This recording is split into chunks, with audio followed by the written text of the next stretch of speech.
യേശുവെ നന്ദി, യേശുവെ സ്തുതി. എൻ്റെ പേര് അലീഷ എന്നാണ്. ഞാൻ ഏറ്റുമാനൂർ പേരൂരിൽ നിന്ന് വരുവാണ്. ഞാൻ കൃപാസനത്തിൽ വലിയ വിശ്വാസമൊന്നും ഉള്ള ആളായിരുന്നില്ല. എനിക്ക് കൃപാസനം എന്ന് പറഞ്ഞൊരു സ്ഥലം ഉണ്ട്, ഞാനൊരു ന്യൂസിൽ കൂടെ കേട്ടാണ്. എനിക്കത് മാത്രമേ കൃപാസനത്തെ പറ്റി എനിക്ക് അറിയത്തുള്ളൂ. വേറെ ഒന്നും എനിക്കറിയത്തില്ല. ഇത് മാതാവിൻ്റെ പേരിലുള്ള സ്ഥലമാണെന്നൊന്നും എനിക്കറിയത്തില്ല.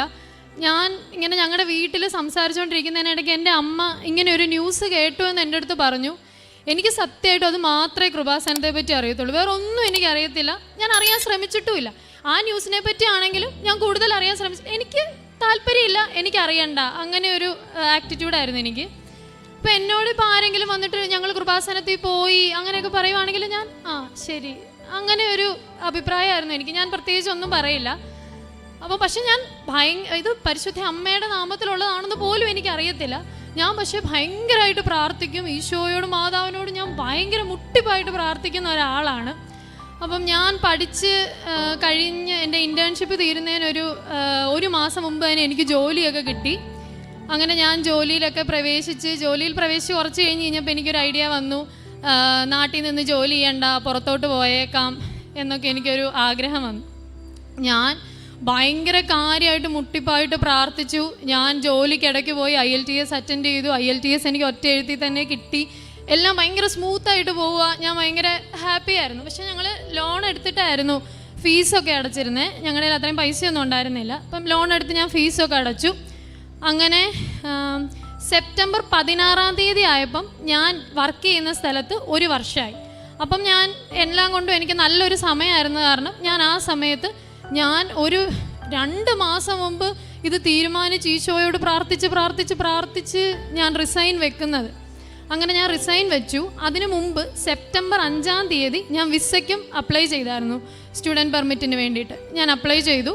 അതുപോലെ ഞാൻ പ്രാർത്ഥിച്ചു. കാരണം ആ സമയത്ത് അത്രയും നാളും 1 ഇയർ ഞാൻ ട്രെയിനി പൊസിഷനിലായിരുന്നു. അത് കഴിഞ്ഞിട്ട് ഞാൻ സ്റ്റാഫായി വിത്ത് സാലറി ഇൻക്രിമെൻ്റ് ഉള്ളൊരു സമയത്താണ് ഞാൻ റിസൈൻ ചെയ്യുന്നത്. അപ്പോൾ ഞാൻ അതുപോലെ പ്രാർത്ഥിച്ചിട്ടാണ് ഞാൻ റിസൈൻ ചെയ്യുന്നത്. എനിക്ക് ഭയങ്കര സങ്കടമായിരുന്നു. അങ്ങനെ ഞാൻ റിസൈൻ ചെയ്തു. സെപ്റ്റംബർ 5 വിസ വെച്ചു. ഞാൻ വീട്ടിൽ വന്നിട്ട് ഞാൻ എല്ലാ ദിവസവും പള്ളിയിൽ പോകുന്നുണ്ട്, പ്രാർത്ഥിക്കുന്നുണ്ട്. അപ്പം ഞാൻ റിസൈൻ വെച്ച് തിരിച്ച് ആലുവയിലാണ് ഞാൻ ജോലി ചെയ്തുകൊണ്ടിരുന്നത്. ആലുവയിൽ നിന്ന് ഞാൻ എൻ്റെ വീട്ടിൽ കോട്ടയത്തോട്ട് വരാൻ നേരത്തെ എൻ്റെ ഒരു ഫ്രണ്ട് ഉണ്ടായിരുന്നു ആലുവയിൽ. അപ്പോൾ അവൻ എന്നോട് പറഞ്ഞു, അലീഷ നീ കൃപാസനത്തിലൊന്ന് പോകണം, ജീവിതത്തിൽ ഒരു തവണ ചെല്ലേണ്ട സ്ഥലമാണെന്ന് പറഞ്ഞു. ഞാൻ കാര്യമാക്കിയില്ല. ഞാൻ എൻ്റെ ഞാൻ പോകുന്നില്ല, പിന്നെ ഞാൻ അറിയണ്ടല്ലോ എന്നൊരിതിൽ ഞാൻ അങ്ങ് വിട്ടു. ഞാൻ വീട്ടിൽ വന്നു. എല്ലാ ദിവസവും പ്രാർത്ഥിക്കും. വൈകുന്നേരം പ്രാർത്ഥന ചെല്ലുന്നു, എന്നെ കൊണ്ട് പറ്റുമ്പോഴൊക്കെ പ്രാർത്ഥന ചെല്ലുന്നു, പള്ളിയിൽ പോകുന്നു, ഭയങ്കര പ്രാർത്ഥന വിസ വരാൻ വേണ്ടിയിട്ട്. അങ്ങനെ ഒക്ടോബർ 26 എനിക്ക് ബയോമെട്രിക്സ് വാലിഡിറ്റി ലെറ്റർ വന്നു. സാധാരണ എനിക്ക് അന്ന് വരെ അറിയാവുന്ന എല്ലാ കുഞ്ഞുങ്ങൾക്കും ഇത് വിസയുടെ ഒറിജിനൽ പാസ്പോർട്ട് റിക്വസ്റ്റും കറസ്പോണ്ടൻസ് ലെറ്ററും ഒരുമിച്ചാണ് വരുന്നത്. അതായത് ബയോമെട്രിക്സ് വാലിഡിറ്റി ലെറ്റർ. ഞാൻ ആദ്യമായിട്ട് അന്ന് കേൾക്കുന്നത്, എനിക്ക് മാത്രം ഇതാ വരുന്നത് ബയോമെട്രിക്സ് വാലിഡിറ്റി ലെറ്റർ. ഞാൻ പേടിച്ചപ്പോഴും ചോദിച്ചപ്പോഴും എന്നോട് എല്ലാവരും പറഞ്ഞു, നീ ഒരു 48 മണിക്കൂർ അല്ലെ 24 മണിക്കൂർ വെയിറ്റ് ചെയ്യ്. എൻ്റെ ഏജൻസിയും പറഞ്ഞു, ഞാൻ ചോദിച്ച കൂട്ടുകാരെല്ലാം എൻ്റെ അടുത്ത് പറഞ്ഞു, നീ അത്രയും വെയിറ്റ് ചെയ്യ്, നിനക്ക് എന്നായാലും വരുമെന്ന് പറഞ്ഞു.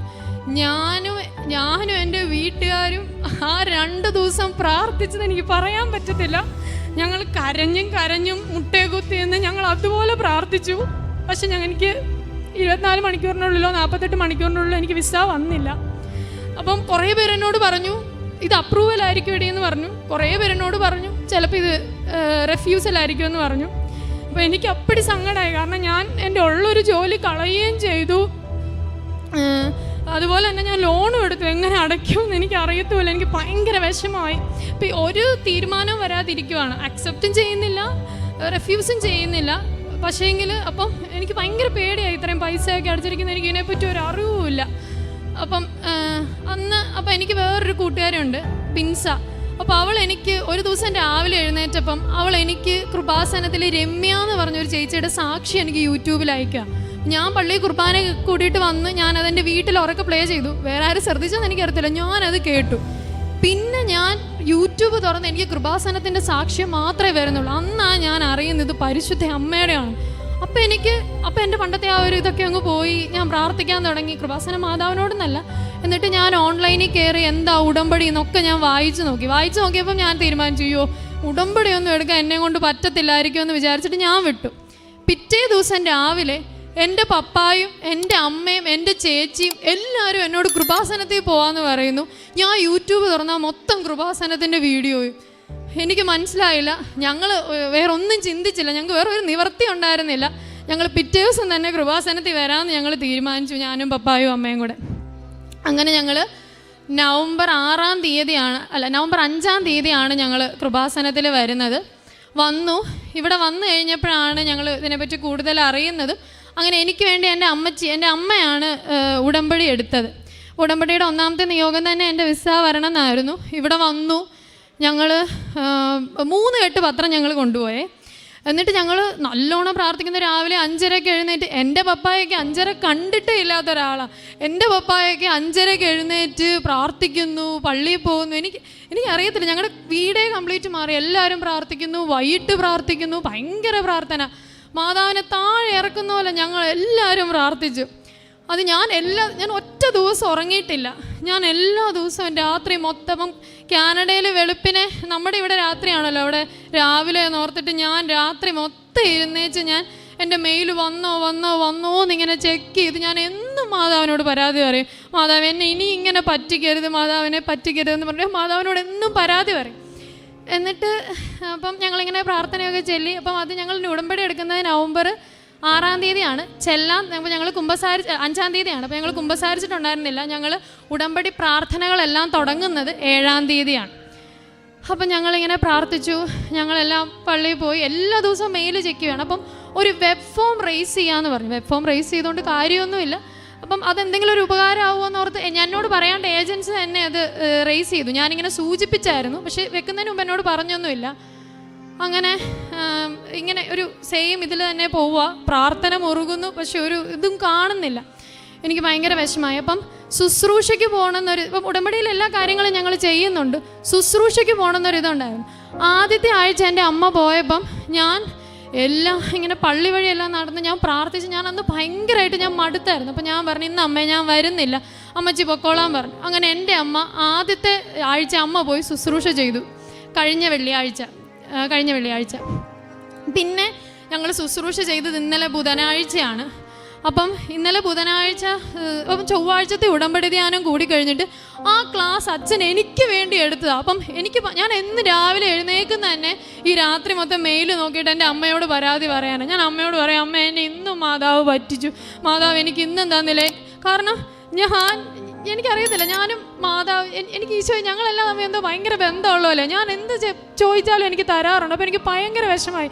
ആദ്യമായിട്ട് അമ്മ എന്നെ ഈശോ ഇത്രയും പറഞ്ഞിട്ട്. അപ്പോൾ ഞാൻ ഫുൾ നെഗറ്റീവാണ് പറയുന്ന പോലെ, എനിക്ക് കിട്ടത്തില്ലായിരിക്കും, അതുകൊണ്ടായിരിക്കും. അപ്പം അമ്മ പറഞ്ഞു, നീ എന്നെ കിച്ചു എന്നാണ് വിളിക്കുന്നത്, കിച്ചു നീ ഇങ്ങനെ പറയരുത്, കൊച്ചിങ്ങനെ പറയരുത്, മാതാവ് ഇതുവരെ നമ്മളെ കൈവെട്ടിട്ടില്ല മാനെ, ഇനിയും കൈ വെടിയത്തില്ലെന്ന് പറഞ്ഞു.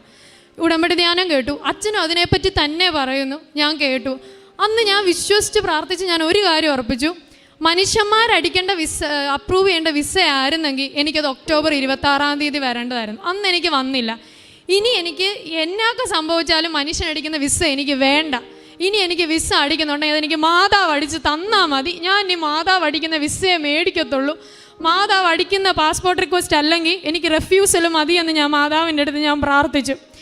പ്രശ്നം എന്ന് പറഞ്ഞിട്ടുണ്ടെങ്കിൽ എൻ്റെ കോളേജിൽ, ഇപ്പം ഞാൻ അവിടെ അപ്ലൈ ചെയ്തിരിക്കുന്ന കോളേജിൽ ഡിസംബർ 15 എല്ലാ വേണ്ട കോഴ്സ് രജിസ്റ്റർ ചെയ്യണം, അല്ലെങ്കിൽ മെയിലോട്ട് ഡിഫർ ചെയ്യണം എന്ന് പറഞ്ഞു. ഇന്നലെ ഒരു മെയിലും വന്നു. ഭയങ്കര സങ്കടമായി എനിക്ക്. കാരണം എനിക്ക് ഒന്നാമത്തെ കാര്യം, മെയ് എന്ന് പറയുമ്പോൾ വീണ്ടും ബാങ്കിൽ ഇൻട്രസ്റ്റ് റേറ്റ് കൂടിക്കൊണ്ടിരിക്കുക. ചെല്ലുമ്പോഴേ അടച്ചു തീർക്കാൻ പറ്റുമെന്നൊന്നും അല്ല. ഇവിടെ നിൽക്കുമ്പോൾ എനിക്ക് അത്രയ്ക്കും പേടിയാണ്. ഞാൻ ആ ജോലിയും കളഞ്ഞു. അപ്പോൾ എനിക്ക് ഭയങ്കര പേടിയാണ്. അപ്പം ഞാൻ ഇത് ഉറപ്പിച്ചു, എനിക്കിനി പാസ്പോർട്ട് റിക്വസ്റ്റ് അടിച്ച് തരുവാണെങ്കിൽ എനിക്കത് മാതാവ് അടിച്ച് തന്നാൽ മതി, ഇല്ലെങ്കിൽ എനിക്ക് വേണ്ടെന്ന് തന്നെ ഞാൻ പറഞ്ഞു. ഇനി മെയിലോട്ട് ഡിഫർ ചെയ്യാമെന്നൊക്കെ ഓർത്ത് ഞാൻ ഭയങ്കര വിഷമിച്ചിരിക്കുമായിരുന്നു. അപ്പം ഞങ്ങൾ ബുധനാഴ്ച ഇന്നലെ രാവിലെ ഞാനും അമ്മയും കൂടെ ശുശ്രൂഷയ്ക്ക് പോയിട്ട് വന്നു കഴിഞ്ഞപ്പം ഞങ്ങളുടെ കയ്യിൽ അപ്പം 3 കെട്ട് പത്രം ഞങ്ങൾ മേടിച്ചായിരുന്നു. 2 കെട്ട് പപ്പായും അമ്മയും കൊടുത്തു. 1 കെട്ട് ഞാൻ വന്നപ്പോഴേ എടുത്ത് എൻ്റെ അലമാരിക്കകത്ത് വെച്ചു. അപ്പം അത്ര ഉണ്ടല്ലോ, എന്ന് വിചാരിച്ചിട്ട് ഇത് തീരുമ്പം കൊടുക്കാമെന്ന് വിചാരിച്ചിട്ട് ഞാൻ എടുത്ത് എൻ്റെ അലമാരിക്കകത്ത് അപ്പം തന്നെ ഒരു കെട്ട് വെച്ചു. അപ്പോൾ അമ്മ പറഞ്ഞു, ഇനി നീ എന്നാ കെട്ട് വെച്ചുകൊണ്ടിരിക്കുന്നത്, അത് രണ്ടും തീർന്നില്ല, കെട്ട് എടുക്കാൻ പറഞ്ഞു. അപ്പം ഞങ്ങൾ ആ കെട്ടും എടുത്തുകൊണ്ടാണ് ശുശ്രൂഷയ്ക്ക് ഇറങ്ങിയത്. ശുശ്രൂഷ കഴിഞ്ഞ് തിരിച്ചു വരുമ്പോൾ ഞാനും അമ്മയും മൊത്തം ആ കെട്ട് മൊത്തം ഞങ്ങൾ വിതരണം ചെയ്തു. അത് കഴിഞ്ഞ് ഞങ്ങൾ വീട്ടിൽ വന്നു. ഇപ്പോൾ ഇന്നലെ എൻ്റെ പപ്പാച്ചിയും ലീവായിരുന്നു.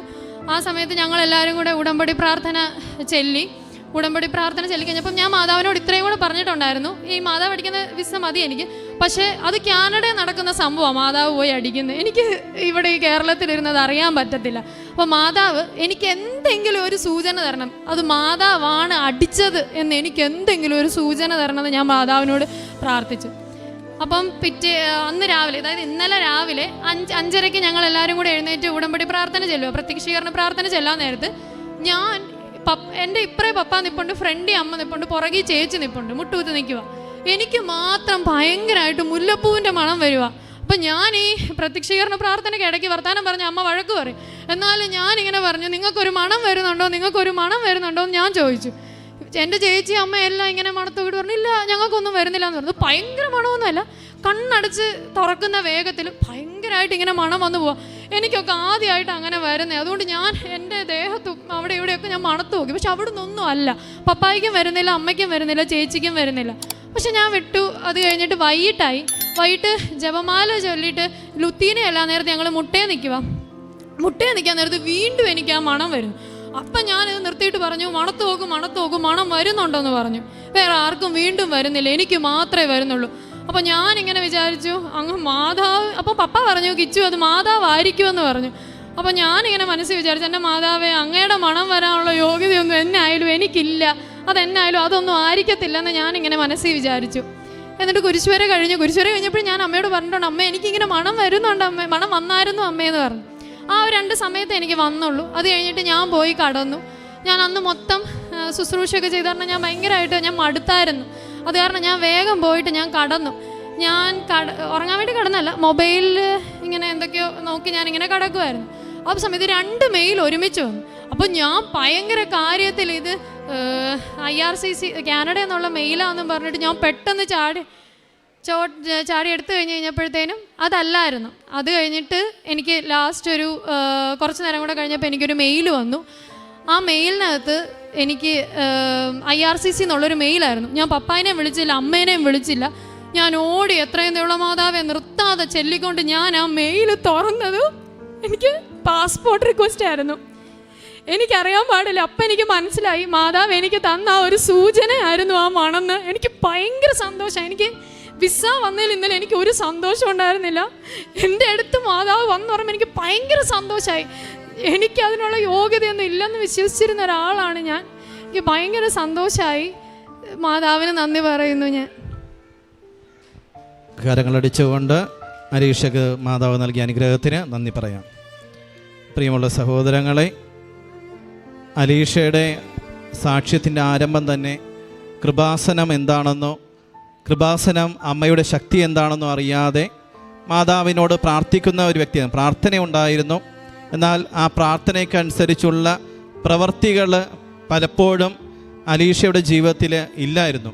അലീഷ തന്നെ പറയുന്നു, ഞാൻ മാതാവിനോട് പ്രാർത്ഥിക്കുമായിരുന്നു, എല്ലാ തരത്തിലും പ്രാർത്ഥിക്കുമായിരുന്നു, സ്ഥിരമായിട്ട് പ്രാർത്ഥിക്കുന്ന ആൾ.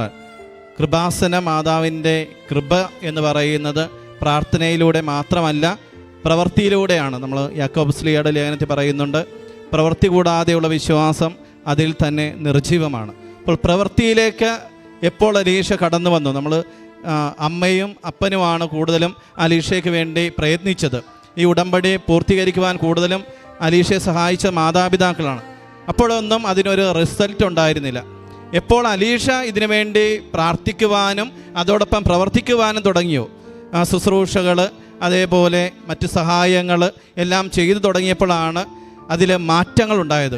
അപ്പോൾ പരിശുദ്ധ അമ്മ നമ്മളിൽ നിന്നും ആവശ്യപ്പെടുന്നത് പ്രാർത്ഥന മാത്രമല്ല, പ്രാർത്ഥനയിലൂടെ നമ്മൾ പ്രവൃത്തിയിലേക്ക് വരിക. പ്രവൃത്തിയിൽ നമ്മൾ എത്തിച്ചേരുമ്പോൾ പരിശുദ്ധ അമ്മ ഇടപെടുകയും നമ്മുടെ ജീവിതാവശ്യങ്ങളിലേക്ക് അമ്മ കടന്നു വരികയും ചെയ്യുമെന്ന് അലീഷ അഗസ്റ്റിൻ്റെ സാക്ഷ്യത്തിലൂടെ അമ്മ നമുക്ക് വെളിപ്പെടുത്തി തന്നു. അലീഷയ്ക്ക് അമ്മ നൽകിയ എല്ലാ അനുഗ്രഹങ്ങൾക്കും നമുക്ക് കരങ്ങളെല്ലാം ഉയർത്തിക്കൊണ്ട് ദൈവത്തെ സ്തുതിക്കാം. യേശുവേ സ്തോത്രം, യേശുവേ നന്ദി. Hallelujah, hallelujah, hallelujah.